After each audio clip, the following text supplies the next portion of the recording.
मरियम के द्वारा जो यीशु मसीह पैदा हुआ है, ये मई के महीने में नहीं, मई के महीने में 9 महीने पूरे होते हैं, बल्कि जून के महीने में पैदा। परंतु जब आप हिस्ट्री पढ़ेंगे कि यीशु मसीह का जन्म जो है वो 4 BC में क्यों हुआ,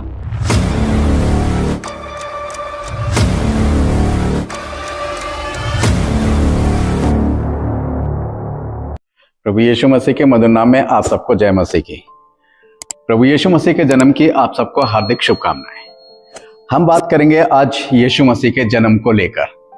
अक्सर आपने देखा होगा यीशु मसीह के जन्म को लेकर बहुत से मतभेद होते हैं हमारे मसीह समाज के अंदर की। कोई कहता है यीशु मसीह का जन्म जो है इस तारीख में हुआ, कोई कहता है उस तारीख में हुआ, कोई कहता है ठंडे में हुआ, कोई कहता है गर्मी में हुआ। मगर हमें परमेश्वर का वचन जो है हर एक बात का जवाब देता है कि सही माने में यीशु मसीह के जो जन्म की तारीख है वो है क्या। जब हम बड़े गहराइयों के साथ परमेश्वर के वचन को पढ़ते हैं, उसकी स्टडी करते हैं, बहुत गहराइयों के साथ, उसको बड़ा समझने वाली बात है, क्योंकि जब तक आप इसको समझेंगे नहीं अच्छे से, तब तक हम इस चीज को अच्छे से जान नहीं पाएंगे कि सही माने में यीशु मसीह के जन्म की सही डेट कौन सी है। अक्सर क्या होता है कि हमारे अंदर सबसे बड़ी गलती क्या है, हमारे अंदर सबसे बड़ी गलती यह है कि हमें जो लोग भी कुछ भी सुना जाते हैं हम उसको सच मान बैठते हैं और उसके आधार पर अपने सोच और अपने विचार बना लेते हैं और उसी के अनुसार जो है हम अपना जीवन जो है जीने लगते हैं। ये जो है खास तौर से जब हम परमेश्वर के वचन की बात करते हैं, कोई कुछ बताता है, किसी ने कुछ बता दिया, नहीं आपको उस प्रभु के सेवक पे बहुत विश्वास है, वो जो कह रहा है वो बिल्कुल सही कह रहा है। मगर मेरे प्यारे भाइयों बहनों, ऐसा नहीं है कि कोई भी सेवक अगर सही कह रहा है कि वो सही कह रहा है या गलत कह रहा है। इस बात को जांचने के लिए सबसे बढ़िया तरीका है कि आप स्वयं भी परमेश्वर के वचन को समझें, जानें और उसको पढ़ें। क्योंकि जब तक आप नहीं सीखेंगे, जब तक आप नहीं जानेंगे, जब तक आप गहराइयों के साथ नहीं पढ़ेंगे, आपको कोई भी कुछ भी बता के चला जाएगा और आपको विश्वास करना पड़ेगा। क्यों करना पड़ेगा? क्योंकि आप जानते नहीं है परमेश्वर के वचन की गहराइयों को, अच्छे से समझते नहीं है। मैं आपको एक बताना चाहता हूं, बाइबल के अंदर एक शहर का, एक नगर का नाम है बीरिया नाम है। बीरिया के जो लोग थे, जब उनको परमेश्वर का वचन सुनाया जाता था तो वो जाकर जो थे घर में जाकर या कहीं जाकर वो ढूंढ करते थे कि जो कुछ बताया गया है ये सही है या गलत है। वो देखते थे, वो जांचते थे, वो परखते थे। ये नहीं है कि उन्होंने सुना और उस पर विश्वास कर लिया। वो खुद परमेश्वर के वचन की खोज करते थे कि ये बात कितनी सही है और कितनी गलत है। और यही तरीका जो है बिल्कुल सही है कि आप जो है झूठे भविष्यवक्ता और झूठे लोगों से और झूठे प्रेरित, झूठे प्रचारक, इनसे आप बचे भी रह सकते हैं कि आपको सच्चाई पता है, क्योंकि आप स्वयं परमेश्वर के वचन को जानते हैं। मैं आपके लिए पढ़ना चाहूंगा प्रेरितों के काम 17 अध्याय उसके 11वें पद में लिखा है, ये लोग थिस्सलुनीकियों के यहूदियों से भले थे और उन्होंने बड़ी लालसा से परमेश्वर का वचन ग्रहण किया और प्रतिदिन पवित्र शास्त्रों में ढूंढते रहे कि ये बातें यूं ही हैं कि नहीं। मतलब वो ये जो लोग थे ये परमेश्वर के वचन को सुनते थे, फिर वो ढूंढते थे। देखिए ये बात एक दिन की नहीं है कि आप हफ्ते में एक बार या महीने में एक बार या साल में एक बार बाइबल लेकर बैठ गए और आपने सीखने लगे। प्रत्येक दिन आपको परमेश्वर के वचन को पढ़ना है, उसकी खोज करना है, उसमें खोजना है कि क्या जो बातें हम सुनते हैं, जो प्रभु के सेवक हैं, बड़े बड़े सेवक हैं, इंटरनेशनल पादरी हैं, थियोलॉजी करे हुए हैं या पीएचडी करे हुए हैं, कि वो कितने सही हैं और कितना सही वचन आपके सामने देते हैं या नहीं।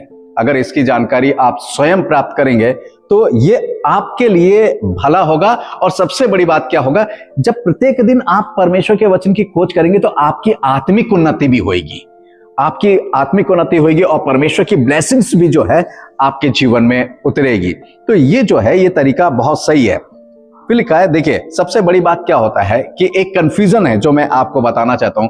अक्सर लोगों में ये होता है कि कोई कहता है कि यीशु मसीह का जन्म जो है गर्मी में हुआ, कोई कहता है कि जाड़े में हुआ। अब गर्मी में हुआ या जाड़े में हुआ, मैं भी आपको कह दूं हाँ साहब गर्मी में हुआ, ठीक है, तो आप कहोगे ये तो पादी साहब ने ऐसी कह दी। नहीं, हम परमेश्वर के वचन को पढ़ें कि गर्मी में हुआ या जाड़े में हुआ। सबसे बड़ी बात क्या है कि यीशु मसीह जब पकड़वाया गया, देखिए हम लोग क्या है, यीशु मसीह जब पकड़वाया गया तब लोग हाथ ताप रहे थे, मगर हमें संदेश जो सुनाया गया है, हमें जो संदेश बताया गया, वो क्या बताया गया कि गड़रिये जो थे मैदानों में भेड़ों की रखवाली कर रहे थे और हाथ ताप रहे थे। आपने देखा होगा कि जब क्रिसमस प्ले होता है तो उसके अंदर गड़रियों को दिखाते हैं और आग जल रही है, वो आग ताप रहे हैं। ये सारी चीजें आई कहां से? परमेश्वर के वचन में ऐसा कुछ नहीं लिखा। आज यही बात सीखेंगे कि प्रभु यीशु मसीह का जन्म जो है वो गर्मी में हुआ या ठंड में हुआ। यहां पर देखते हैं सबसे पहले लूका 2 अध्याय उसके 8 पद में क्या लिखा है, ध्यान दीजिएगा जरा। और उस देश में कितने गड़रिये थे जो रात को मैदानों में रहकर अपने झुंड का पहरा देते थे। अब आप ये सोचिए, दिसंबर का महीना है, 25 तारीख, और कड़ाके की ठंड, और ऐसे ठंडे इलाके में क्या कहते हैं, वहां बाहर मैदान में बैठे हुए हैं। और सबसे बड़ी बात क्या है कि बहुत सी भेड़ बकरियां हैं और उनके बच्चे भी हैं। अब ये आप ये सोचिए कि पूरी रात मैदान में इतनी ठंड के अंदर पूरी रात आग जलाकर भी जो है इंसान ठीक से नहीं रह सकता है। और खास तौर से भेड़ बकरियों के बच्चे कैसे रहेंगे, कितनी आग जलानी पड़ेगी, और भेड़ बकरी के बच्चे क्या होंगे, वो मर जाएंगे। तो ये सारी चीजें जो है वो समझना। यहां पर क्या है, यहां पर लिखा हुआ कितने मैदान में थे, वो मैदान में अपनी भेड़ों की रखवाली कर रहे थे। कहीं ये नहीं लिखा है कि वो आग ताप रहे थे। वहां लिखा है कि मैदान में रहकर गड़रिये अपनी भेड़ों की क्या कर रहे थे, अपने झुंड का पहरा देते थे और उनकी रखवाली करते थे और उनकी देखभाल करते थे। यहां बिल्कुल ये नहीं लिखा है कि वहां पर वो आग ताप रहे थे।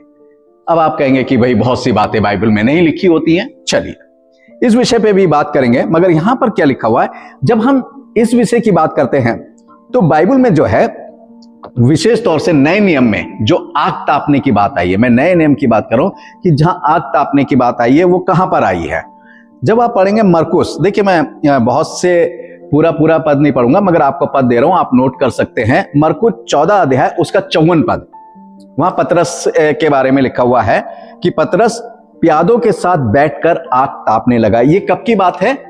ये तब की बात है जब यीशु मसीह पकड़वाया गया। और यीशु मसीह ने पकड़वाए जाने से पहले पतरस से क्या कहा था कि मुर्गे के बांग देने से पहले तो 3 बार मेरा इनकार करेगा। इसलिए पतरस जो था वो प्रभु यीशु मसीह के पीछे पीछे गया। और एक जगह जब आग जल रही थी, सब लोग आग, बिल्कुल साफ लिखा कि आग ताप रहे थे। और कोई भी अगर आग तापने वाली बात यहां लिखी हुई है तो आग तापने वाली बात जो है वो उस समय भी लिखी होती जब गड़रिये जो थे, जिस समय यीशु मसीह पैदा हुआ और गड़रिये मैदानों में जो है अपने अपने झुंड की रखवाली कर रहे थे, अपनी भेड़ों की रखवाली कर रहे थे, वहां पर भी ये लिखा होना चाहिए था। क्यों नहीं लिखा था? दूसरी चीज मैं आपको फिर बताना चाहूंगा, एक नहीं कई रेफरेंस आपको दूंगा। लूका 22 और उसका 55 पद, और जब वे आंगन में आग सुलगाकर इकट्ठा बैठे थे तो पतरस भी उनके बीच बैठ गया। देखिए आग सुलगाकर बैठे हुए थे और पतरस भी उनके बीच बैठ गया और आग तापने लगा। पतरस पीछे लगा। अब देखिए यहां पर क्या है, मरकुस ने भी वही बात कही और लूका भी वही बात कह रहा है। अब यूहन्ना की बात कर लेते हैं, ठीक है, यूहन्ना के बारे में भी बात कर लेते हैं। यूहन्ना 18 का 18 पद, दास और प्यादे, अब ध्यान दीजिएगा जरा, यूहन्ना 18:18 पे फिर से पढ़ रहा हूं मैं। दास और प्यादे जाड़े के कारण कोयले धकाकर खड़े आग ताप रहे थे और पतरस भी उनके साथ खड़ा आग ताप रहा था। ये कब की बात है? जब यीशु मसीह पकड़वाया गया। यानी जब यीशु मसीह पकड़वाया गया, यानी यीशु मसीह को जब सूली दी गई, यीशु मसीह को जब मारा गया, तब ठंड का दिन था। जब यीशु मसीह पैदा हुआ तो वो ठंड का दिन नहीं था, क्योंकि ऐसी सर्दी में खुले मैदान में खुले आकाश के नीचे बैठना असंभव है, ऐसी ठंड में, और वो भी छोटी छोटी भेड़ और बकरियों के बच्चों के साथ। बहुत मायने रखता है, बहुत कुछ। और यहां बिल्कुल स्पष्ट तरीके से लिखा है, और वहां पर बिल्कुल नहीं लिखा कि गड़रिये आग ताप रहे थे, मगर क्या एक संदेश है, किसी ने सुना दिया कि सब गड़ड़िए रात में आग ताप रहे थे और झुंड की रखवाली कर रहे थे और वो हाथ सेक रहे थे। तो जब क्रिसमस प्ले होता है तो उसके अंदर भी ये सब चीजें दिखाई जाती हैं, बताई जाती हैं, परंतु हमारे अंदर इन चीजों की समझ नहीं है। क्यों? क्योंकि हम परमेश्वर के वचन की खोज ही नहीं करते हैं। तो यहां पर जो है हमें परमेश्वर के वचन की खोज करना है, जिससे हमें पता चले कि हाँ सही माने में क्या है। कि इसका सीधा सा अर्थ है कि यीशु मसीह का जो जन्म है, जो समय रहा है, वो गर्मी का रहा है और ठंड का नहीं था। क्योंकि परमेश्वर के वचन के अनुसार मैं आपको बता रहा हूं और उसके अनुसार जो है रेफरेंस आपको दे रहा हूं। यहां पर क्या है, फिर एक ध्यान देने की बात है। और क्या ध्यान देने की बात है कि यीशु मसीह का जन्म कब हुआ। जैसे बहुत से लोग कहते हैं, और मैं भी इस बात को मानता हूं, मैं भी कहता हूं, इतिहास इस बात का गवाह है कि यीशु मसीह का, पहले हम बात कर ले कि कौन सी सन में हुआ, बीसी में हुआ या एडी में हुआ। यीशु मसीह का जन्म जो है वो बीसी में हुआ। अब आप कहोगे कि साहब बीसी में कैसे हुआ? एडी में जब यीशु मसीह पैदा हुआ, एडी तब से शुरू हुई है, ईस्वी तब से शुरू हुई है। देखिए एडी कब से शुरू हुई, कब से, ये एक बहुत लंबा बहस है, बहुत लंबा विषय है। परंतु जब आप हिस्ट्री पढ़ेंगे कि यीशु मसीह का जन्म जो है वो 4 बीसी में क्यों हुआ, क्योंकि 4 बीसी के अंदर हेरोदेश राजा था। और हेरोदेश राजा जो था, जब उसने यीशु मसीह के जन्म की बात सुनी और जोशी उसके पास गए तो वो घबरा गया और यीशु को मार डालने की उसने योजना बनाई। ये 4 बीसी की बात है। और हेरोदेश का जो मृत्यु हुई है वो भी 4 बीसी में हुई है, ये भी ध्यान दीजिएगा। इसलिए यीशु मसीह का जन्म जो है वो 4 बीसी है। बिल्कुल करेक्ट जो उसका आता है, सन जो निकल के आती है, वो बिल्कुल यही सही है। अब यीशु मसीह का जन्म जो है वो गर्मी में हुआ है, ये कैसे आप बात करेंगे? इसके लिए क्या करना, देखिए इसके लिए हमें क्या करना पड़ता है। सबसे पहली बात क्या है, हमें बिब्लिकल तरीके से सोचना है। जो बाइबल का कैलेंडर है उसके बारे में बात करनी है। अब बाइबल का जो कैलेंडर है उसके बारे में हमें जानकारी होनी चाहिए, और यह बात हमें बाइबल से मिलेगी, मगर हम बाइबल पढ़ते नहीं है, हमें बाइबल की जानकारी कैसे होगी? बाइबल के अंदर जो धार्मिक कैलेंडर होते थे, देखिए यहूदियों के पास 2 कैलेंडर होते थे, एक सिविल कैलेंडर होता था और एक धार्मिक कैलेंडर होता था। सिविल कैलेंडर की जो स्टार्टिंग थी, जो पहला महीना हुआ करता था, वो सितंबर अक्टूबर हुआ करता था। और धार्मिक कैलेंडर जो हुआ करता है उसकी जो स्टार्टिंग है वो मार्च और अप्रैल होती थी। अब जो उसको अबीब का महीना कहते हैं, जो अब सीधे सीधे अब अप्रैल मान लीजिए कि उसको अप्रैल कहते हैं, ठीक है। तो इस कैलेंडर की जो जानकारी है वो हमारे पास होनी चाहिए। अब एक ध्यान देना जरा, लूका 1 अध्याय उसका 26 और 27 पद जो है वो पढ़ रहे हैं, ठीक है। 26 और 27 पद लूका 1 का। 6वें महीने में परमेश्वर की ओर से जिब्राइल सरदूत गलील के नासरत नगर में एक कुआरी के पास भेजा गया, जिसकी मंगनी यूसुफ नामक दाऊद के घराने के एक पुरुष से हुई थी। उस कुआरी का नाम मरियम था। अब यहां पर बड़ा ध्यान सोचिएगा कि मरियम के पास जो जिब्राइल फरिश्ता था, जो जिब्राइल सरदूत था, परमेश्वर ने जो है कौन से महीने में भेजा? 6वें महीने में। अब यहां पर धार्मिकता की बात है। जब यीशु मसीह की बात आती है, यीशु मसीह के पैदा होने की बात आती है, यीशु मसीह के बलिदान होने की बात आती है, तो हमारा सारा सिस्टम जो है वो धार्मिक कैलेंडर के अनुसार होना चाहिए। अब धार्मिक कैलेंडर के अनुसार जब हम बात करेंगे तो पहले हमें यह होना चाहिए कि 6वां महीना कौन सा है। अब जैसे मैंने बताया कि धार्मिक कैलेंडर का जो आरंभ का महीना होता था वो अबीब का महीना कहलाया जाता था, और उसको निसान का महीना भी कहा जाता था, जो अप्रैल है। फिर उसके बाद दूसरा जो महीना होता था वो अय्यर या जीप का महीना कहलाया जाता था, जो मई का है। मैं इसके रेफरेंस भी आपको दे सकता हूं, मगर बहुत लंबा हो जाएगा, इसलिए मैं सिर्फ वो पढ़ना चाहूंगा जो इसके महीनों के नाम हैं।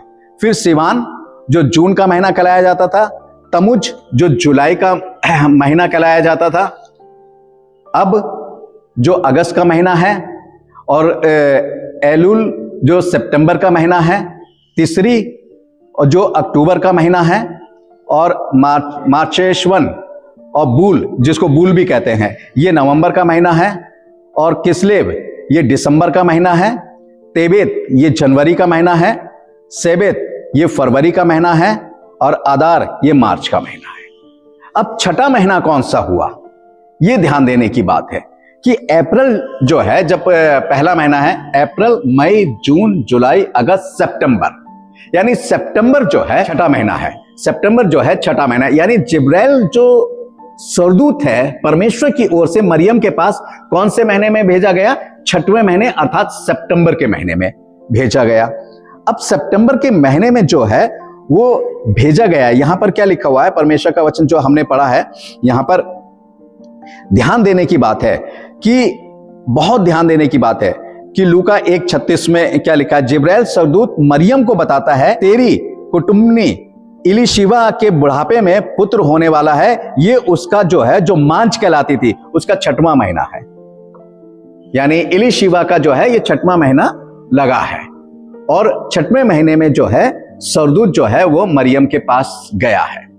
अब यहां पर जो है सरदूत जो है वो छठवें महीने में मरियम के पास गया है, तो छठवां महीना से आप लगाइए सितंबर, अक्टूबर, नवंबर, दिसंबर, जनवरी, फरवरी, मार्च, अप्रैल, मई, यानी मई जो है, मई तक 9 महीने होते हैं। अब सितंबर से मई तक पूरे 9 महीने होते हैं। एक नॉर्मल डिलीवरी जो होती है, जो बच्चे के जन्म की जो तिथि होती है वो होती है 9 महीने और 15 दिन। ये एक नॉर्मल डिलीवरी होती है कि 15 दिन के अंदर अंदर जो है बच्चा जो है, या 15वें दिन में बच्चा पैदा हो जाता है नॉर्मल डिलीवरी के अनुसार। तो मरियम के द्वारा जो यीशु मसीह पैदा हुआ है, ये मई के महीने में नहीं, मई के महीने में 9 महीने पूरे होते हैं, बल्कि जून के महीने में पैदा हुआ। और जून कौन सी तारीख को? जून 11 तारीख को जो है यीशु मसीह पैदा हुआ। यानी यीशु मसीह की जो सही डेट है, जो जन्म की डेट है, वो 11 जून 4 BC है। 11 जून 4 BC में प्रभु यीशु मसीह जो है वो पैदा हुआ था। अब आप कहोगे कि 11 जून कैसे है?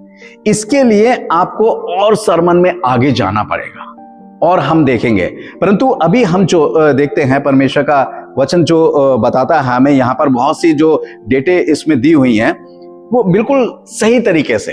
तो मेरे प्यारे भाइयों बहनों, इसके संबंध में और आगे आने वाले वीडियो में बात करेंगे और इस चीज को आप अच्छे से समझ लें कि परमेश्वर का वचन जो है वो क्या कहता है, और इसकी जांच परख आप स्वयं करें कि परमेश्वर की सही माने में डेट कैसे निकाली जाती है परमेश्वर के वचन के अनुसार।